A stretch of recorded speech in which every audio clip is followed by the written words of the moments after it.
दोस्तों नमस्कार, मैं हूं दीपक और आप देख रहे हैं योर ऑनलाइन पार्टनर। अगर आप कर रहे हैं एनआईएस से डीएलएड या किसी भी टीईटी एग्जाम की तैयारी तो अब आप मुझे इंडिया के लार्जेस्ट लर्निंग प्लेटफॉर्म अनअकैडमी पर भी फॉलो कर सकते हैं। वीडियो के डिस्क्रिप्शन में लिंक दिया हुआ है। अनअकैडमी लर्निंग ऐप को आप अपने ऐप स्टोर या प्ले स्टोर से जरूर डाउनलोड कर लीजिए। तो दोस्तों जैसा कि हमने आपसे सीटेट के जो डेली लाइव क्लास हमारे यहाँ पर योर ऑनलाइन पार्टनर पर डेली रात के 9 बजे होते हैं, उसमें हमने आपसे वादा किया था कि हम आपके पास जितने भी मनोविज्ञान के स्टेटमेंट हैं वो आपको शिक्षाविद के नाम के साथ, मतलब कि जो मनोवैज्ञानिक हैं जिन्होंने ये स्टेटमेंट दिए हैं उनके नाम के साथ जितने भी स्टेटमेंट है वो सारे स्टेटमेंट हम आपके सामने लेकर आएंगे। और ये सारे स्टेटमेंट आपके किसी न किसी टीईटी एग्जाम में पूछे गए हैं और पूछे जाएंगे, इसकी पूरी श्योरिटी है। तो ये एक वीडियो से आप जो है कुछ पार्ट ऑफ नंबर जरूर यहां पर निश्चित कर रहे हैं, बस ये इस एक वीडियो से। तो चलिए दोस्तों, समय ना गवाते हुए हम चलते हैं। वो सारे स्टेटमेंट को हमने एकत्रित किया है और एक जगह आपके बीच हमने यहां पर लाने की कोशिश की है। तो चलिए, सबसे पहला जो दोस्तों यहां पर स्टेटमेंट निकल के आया है वो है वाटसन का। वाटसन ने क्या कहा कि जो मनोविज्ञान है वो व्यवहार का निश्चित या शुद्ध विज्ञान है। तो वाटसन ने क्या कहा कि जो हम मनोविज्ञान कहते हैं, मनोविज्ञान सबसे पहले आप व्यवहारिक तौर पर तो आप समझते होंगे कि जो हमारी साइकोलॉजी है, जो हम सोचते हैं अपने हिसाब से, हमारे दिमाग में जो चीजें चलती है वही सब चीजें हमारा मनोविज्ञान है, हमारे मन का विज्ञान है। इसी स्टेटमेंट को अलग अलग शिक्षाविदों ने अलग अलग तरीके से बताई है। तो सबसे पहले वाटसन ने क्या कहा कि मनोविज्ञान व्यवहार का निश्चित या शुद्ध विज्ञान है। जो हमारा व्यवहार है उसी का जो विज्ञान है वो मनोविज्ञान है। ये बात यहां पर वाटसन ने कही। इसके बाद आए हमारे मैकडूगल। मैकडूगल साहब ने कहा कि मनोविज्ञान जो है वो आचरण और व्यवहार का यथार्थ विज्ञान है। वाटसन ने क्या कहा था कि व्यवहार का निश्चित और शुद्ध विज्ञान है। इन्होंने व्यवहार के साथ आचरण को जोड़ा कि जो मनोविज्ञान है वो हमारे आचरण का और हमारे व्यवहार का यथार्थ विज्ञान है। तो यथार्थ रूप से हमारे आचरण को, यानी कि हमारा जो हम जिस प्रकार से आचरण करते हैं या जो हमारा बिहेवियर है उसको यहां पर हमारा मनोविज्ञान दर्शाता है। यह बात मैकडूगल ने कही। तीसरा आपका जो बहुत ही नॉमिनेट क्वेश्चन है, और तीसरा वो क्वेश्चन वुडवर्थ के द्वारा आया। वुडवर्थ ने कहा कि मनोविज्ञान जो है वो वातावरण के संपर्क में होने वाले मानव व्यवहारों का विज्ञान है। तो वातावरण के संपर्क में जो भी मानव के व्यवहार होते हैं, मतलब जब भी हम अपने वातावरण के संपर्क में होते हैं, जैसे अभी भी हम अपने वातावरण के संपर्क में होते हैं, इस समय में हमारा क्या व्यवहार होता है, विभिन्न प्रकार के वातावरण में हमारा अलग अलग व्यवहार होता है। तो वातावरण के संपर्क में होने वाले जो मानव व्यवहार हैं उसी का विज्ञान ही हमें जो है मनोविज्ञान कहलाता है। यह बात वुडवर्थ ने कहा। यह तीसरा स्टेटमेंट है। चौथा स्टेटमेंट देखेंगे। चौथा क्रो एंड क्रो ने कहा। क्रो एंड क्रो ने कहा कि मनोविज्ञान जो है वो मानव व्यवहार और मानव संबंधों का अध्ययन है। मतलब कि देखिए, मैसेज सब एक ही बात दे रहे हैं लेकिन थोड़ा बहुत ऊपर नीचे करके आगे पीछे करके दे रहे हैं। तो उनका स्टेटमेंट अगर आप ये याद रख लेंगे तो बिल्कुल आप अपना एटलीस्ट 2 से 3 नंबर करीबन जरूर आप यहां पर सुरक्षित कर ले रहे हैं, ठीक है ना। तो क्रो एंड क्रो ने क्या कहा कि मनोविज्ञान जो है वो मानव का व्यवहार, जो हमारा व्यवहार है और जो हमारा संबंध है, मानव संबंध है, उसका अध्ययन है। तो हमारा अपना व्यवहार और हमारा जो दूसरे लोगों के साथ संबंध होता है, तो मानव व्यवहार और मानव संबंधों का ही अध्ययन है मनोविज्ञान। ये बात क्रो एंड क्रो ने कही। इसके बाद दोस्तों यहां पर पांचवा आता है बोरिंग। बोरिंग नाम से यहां पर बोरिंग लग रहा होगा लेकिन स्टेटमेंट काफी इंटरेस्टिंग है। बोरिंग ने कहा यहां पर कि मनोविज्ञान मानव प्रकृति का अध्ययन है। काफी छोटा सा स्टेटमेंट उन्होंने दिया और उन्होंने क्या कहा, जो मनोविज्ञान है वो मनुष्य की जो प्रकृति है, मानव की जो प्रकृति है, उसी का यहां पर अध्ययन जो हम करते हैं, इंसान की जो क्या क्या एक्टिविटीज हो सकी है, क्या क्या उनके तरीके हो सकते हैं, उस प्रकृति का जो अध्ययन करते हैं वही मनोविज्ञान है। ये बात जो है बोरिंग ने कही। इसके बाद आए हमारे स्किनर साहब। स्किनर साहब ने और भी स्टेटमेंट दिया है जो हम नीचे भी देखेंगे। तो स्किनर ने क्या कहा, उन्होंने कहा कि मनोविज्ञान जो है वो व्यवहार और अनुभव का विज्ञान है। आपने देखा कि व्यवहार टर्म यहां पर 1-2 जगह ऑलरेडी आ चुका है ना। तो स्किनर ने भी यही बात कहा कि व्यवहार और अनुभव का, इन्होंने व्यवहार के साथ अनुभव को जोड़ दिया कि हमारा जो एक्सपीरियंस है या जो हमारा बिहेवियर है यही एक मनोविज्ञान है, इसी का जो विज्ञान है वही मनोविज्ञान है। ये बात जो है स्किनर साहब ने यहां पर कही थी। अगला यहां पर देखेंगे, अगला यहां पर 7वां आता है कि मन के अनुसार। तो मन एक शिक्षाविद थे, उनके अनुसार अगर आप देखिएगा तो आधुनिक मनोविज्ञान का संबंध व्यवहार की खोज से है। तो ये बात मन साहब ने कही। उन्होंने क्या कहा कि जो हमारा आधुनिक मनोविज्ञान जो है, अभी का जो लेटेस्ट जो हमारा साइकोलॉजी है, उसका संबंध व्यवहार की वैज्ञानिक खोज से है। तो व्यवहार का जो वैज्ञानिक खोज है, साइंस जो यहाँ पर या साइंटिफिक लोग जो हैं वो जिस प्रकार से व्यवहार को देखते हैं, उस जिस प्रकार से व्यवहार को समझते हैं, जैसे खोजते हैं, वही यहाँ पर जो है आधुनिक मनोविज्ञान से वो जुड़ा हुआ है। ये बात जो है मन साहब ने कही। अगला यहां पर देखते हैं, अगला स्टेटमेंट यहां पर 8वां आता है गैरिसन का। गैरिसन के अनुसार अगर आप यहां पर देखते हैं तो मनोविज्ञान का संबंध प्रत्यक्ष मानव व्यवहार से है। गैरिसन ने क्या कहा कि जो मनोविज्ञान है उसका संबंध अभी जो हम आपके साथ व्यवहार कर रहे हैं वही व्यवहार मेरा अभी का मनोविज्ञान कहलाएगा। यह बात हमारे गैरिसन साहब ने कही। इसके बाद क्या आता है, इसके बाद 9वां आता है गार्डनर मर्फी। इसको मर्फी के नाम से भी जाना जाता है। गार्डनर मर्फी ने क्या कहा कि मनोविज्ञान वह विज्ञान है जो जीवित व्यक्तियों का उनके वातावरण के प्रति अनुक्रियाओं का अध्ययन करता है।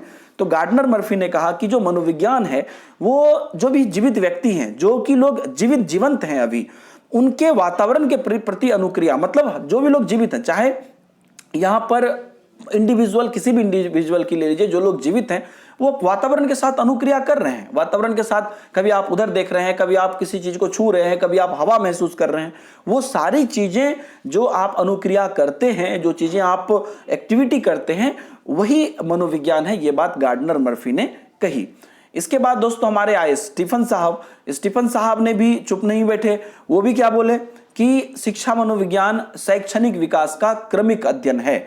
उन्होंने क्या कहा कि जो शिक्षा मनोविज्ञान है, उन्होंने खास करके एजुकेशनल साइकोलॉजी पे कहा कि जो हमारा शिक्षा मनोविज्ञान है या शैक्षिक मनोविज्ञान है वो शैक्षणिक विकास का क्रमिक अध्ययन है। तो जो हमारा शैक्षणिक विकास होता है, शिक्षा के रूप में जो हमारा विकास होता है, उसका स्टेप बाय स्टेप अध्ययन ही मनोविज्ञान है। ये बात उन्होंने कही।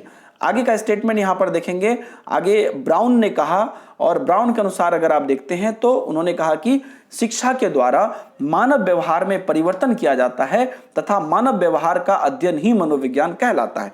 इन्होंने थोड़ी सी, ब्राउन साहब ने शिक्षा से जुड़ी हुई भी बातें कही। उन्होंने क्या कहा, उन्होंने कहा कि जो शिक्षा के द्वारा जो मानव व्यवहार में परिवर्तन होता है, आप पढ़ते हैं, शिक्षित होते हैं, तो ऑब्वियसली आप मैच्योर होते हैं, आपके व्यवहार में परिवर्तन होता है, आपका व्यवहार अच्छा होता है।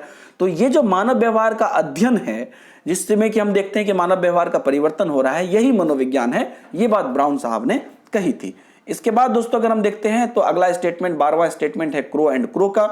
और क्रो एंड क्रो ने कहा कि शिक्षा मनोविज्ञान व्यक्तियों के जन्म से लेकर वृद्धावस्था तक के अनुभवों का वर्णन तथा व्याख्या करता है।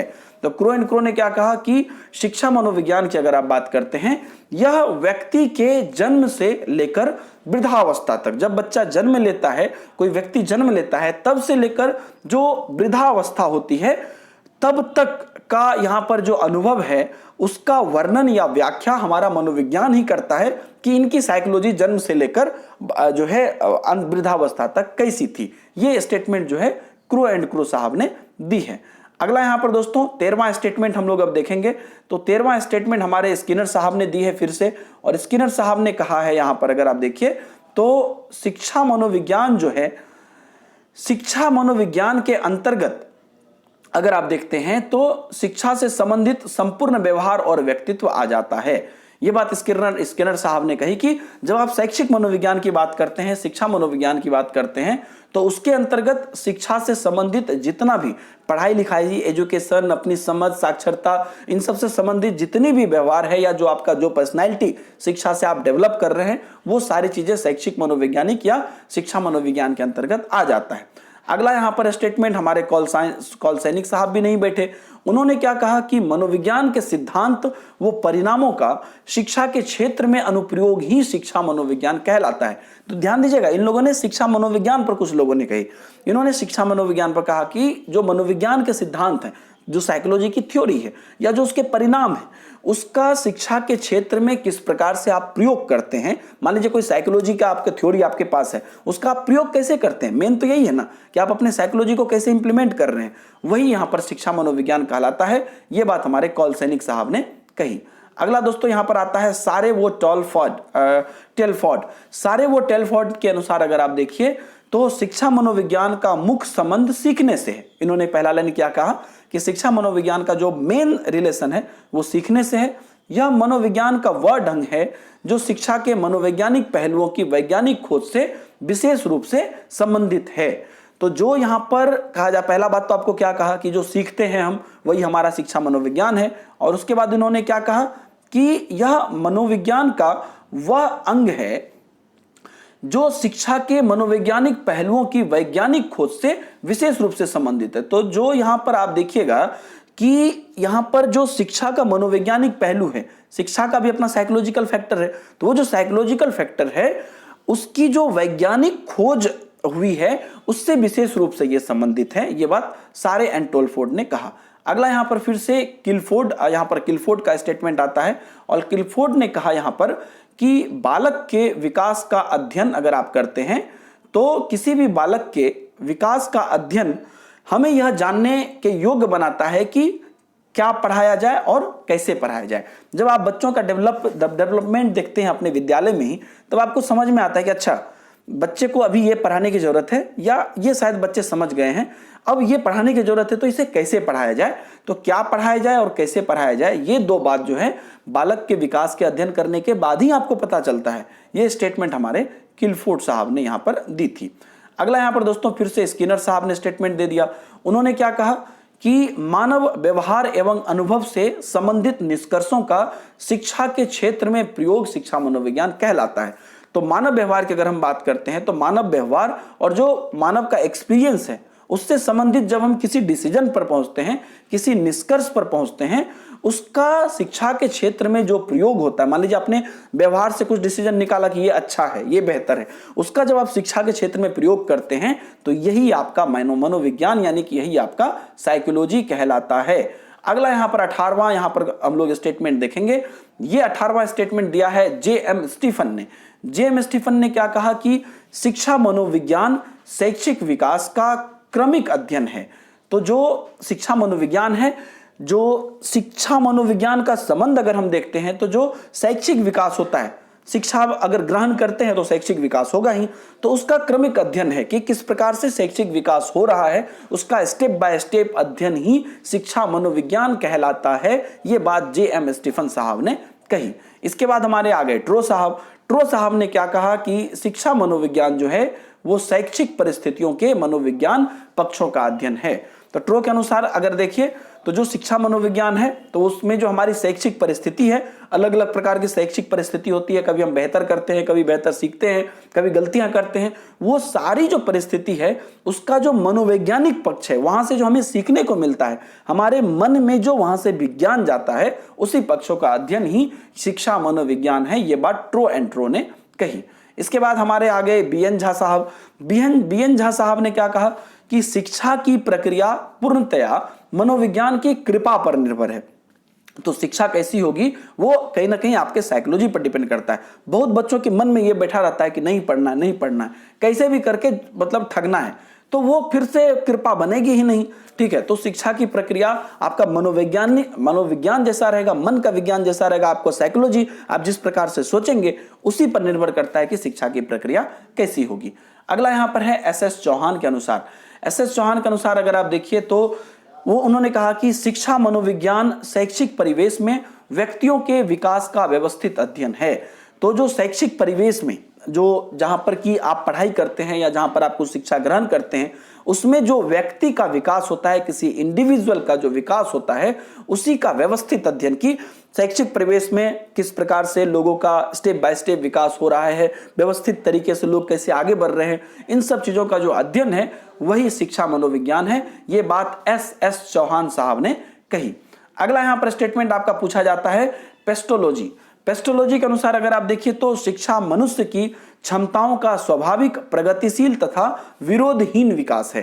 तो पेस्टोलॉजी ने डायरेक्ट यहां पर कहा कि जब हम शिक्षा की बात करते हैं तो ये किसी भी मनुष्य की जो क्षमता है, आपकी जो स्टेमिना है, उसमें स्वाभाविक रूप से या आप में प्रगतिशील के रूप से या विरोधहीन मतलब कोई विरोध नहीं होगा, उस प्रकार का विकास है। यही बात जो है शिक्षा है। ये बात पेस्टोलॉजी ने कही। आगे यहां पर अगर आप देखें तो अगला स्टेटमेंट यहां पर आता है आपका, हम लोग यहां पर देखते हैं अगला जो स्टेटमेंट आपका यहां पर आता है वो आता है जॉन डीवी का। तो जॉन डीवी का स्टेटमेंट अब हम लोग यहां पर देखेंगे। जॉन डीवी ने यहां पर कहा कि शिक्षा मनुष्य की क्षमताओं का विकास है, जिनकी सहायता से वह वातावरण पर जो है नियंत्रण करता है। तो जॉन डीवी साहब ने यह बात यहां पर कही कि जो शिक्षा है वो मनुष्य की क्षमताओं का विकास है ना। हर मनुष्य की अपनी क्षमता होती है, तो किसी आपकी अलग स्टेमिना हो सकती है, मेरी अलग स्टेमिना हो सकती है, और उसी की सहायता से आप अपने वातावरण पर निर्भर करते हैं। तो जो बहुत लोग कमजोर होते हैं उसको कोई भी 10 बात आके कोई बोल देता है, जो मजबूत होते हैं उसको कोई नहीं बोल पाता है। तो यही जो है हम अपने वातावरण पर अपने क्षमता के हिसाब से नियंत्रण करते हैं, और जो शिक्षा है वो हमारी क्षमता का निर्माण करता है और हमारी संभावित उन्नति को प्राप्त करता है। तो ये बात यहां पर हमारे जॉन डीवी साहब ने कही कि शिक्षा सबसे पहले आपकी क्षमताओं का विकास कर दिया, उससे आप क्या कर सकते हैं, वातावरण को नियंत्रण कर सकते हैं और अपनी उन्नति को प्राप्त कर सकते हैं। ये बात हमारे अगर आप देखिए तो जॉन डीवी साहब ने यहां पर कही। अगला स्टेटमेंट यहां पर आपका 24वां स्टेटमेंट आता है जॉन एफ ट्रेवर्स का। जॉन एफ ट्रेवर्स को की अगर हम बात करते हैं यहां पर, तो उन्होंने कहा यहां पर कि जो शिक्षा मनोविज्ञान है, शिक्षा मनोविज्ञान वह विज्ञान है जिसमें छात्र शिक्षण तथा अध्यापन का क्रमबद्ध अध्ययन किया जाता है। शिक्षा मनोविज्ञान में किस किस चीज का, सबसे पहले तो छात्र का, उसके बाद शिक्षण का जो पढ़ाई हुई है, और जो अध्यापन मतलब जो पढ़ाया गया है और जो सीखा गया है, इन सभी चीजों का जब आप अध्ययन करते हैं और बच्चों का अध्ययन करते हैं तो वही हमारा शिक्षा मनोविज्ञान है। ये बात हमारे जॉन एफ ट्रेवर्स ने कही। तो ये यहां पर जॉन एफ ट्रेवर्स के हिसाब से ये स्टेटमेंट पूछा जाता है। 25वां और लास्ट स्टेटमेंट है स्किनर के अनुसार, और स्किनर ने कहा यहां पर कि फिर से कि शिक्षा मनोविज्ञान का उद्देश्य शैक्षिक परिस्थितियों के मूल्य एवं कुशलता में योगदान देना है। तो जो शैक्षिक परिस्थिति है, जो शिक्षा की स्थिति है, उसके जो मूल्य हैं या जो उसकी कुशलता है, इसमें जो योगदान देते हैं वही शिक्षा का मनोविज्ञान है। जो वैल्यूज है, शैक्षिक परिस्थिति का वैल्यूज है ना, कि हम क्यों जो है पढ़ाई करें, हम अपने शैक्षिक परिस्थितियों को, शिक्षा व्यवस्था को, स्थिति को कैसे ठीक करें, या हमारे में क्या गुण है, क्या कुशलता है जिससे कि हम शिक्षा को बेहतर ढंग से आगे बढ़ा सके, यही जो उद्देश्य है, यही हमारा शिक्षा मनोविज्ञान है। ये बात हमारे स्किनर साहब ने कही। तो दोस्तों हमने यहां पर टोटल 25 ऐसे स्टेटमेंट देखे मनोविज्ञान के, जो कि आपको एग्जाम में लगातार पूछे जाते हैं। इसे आप जरूर, उम्मीद है कि आपने इस वीडियो को ध्यान से देखा होगा। अगर आपको मेरा प्रयास पसंद आया तो वीडियो को लाइक कर दीजिए, कमेंट करिए, शेयर करिए, और अगर आपने अभी तक योर ऑनलाइन पार्टनर को सब्सक्राइब नहीं किया तो सब्सक्राइब कर लीजिए। ऐसे ही यूनिक और इंपॉर्टेंट नोट्स के साथ हम आपके बीच आते रहेंगे, और डेली रात में 9 बजे सीटेट और जितने भी स्टेट टेट के महासंग्राम की हम तैयारी कर रहे हैं, वहां पर सारे सब्जेक्ट की तैयारी कर रहे हैं, वहां पर भी आप जुड़ते रहिए। तो अब की बार सीटेट पार महासंग्राम में जुड़िए डेली, और लगातार एक से एक नोट्स को फॉलो करिए। मेरी शुभकामनाएं आप लोगों के साथ है। अपने माता पिता का ख्याल रखिए, बड़े बुजुर्गों का सम्मान करिए, सबों में प्रेम बांटिए, किसी से भी वैर मत रखिए, किसी के बारे में गलत मत बोलिए। मिलते हैं नए वीडियो में, दीजिए इजाजत, बाय बाय, जय हिंद।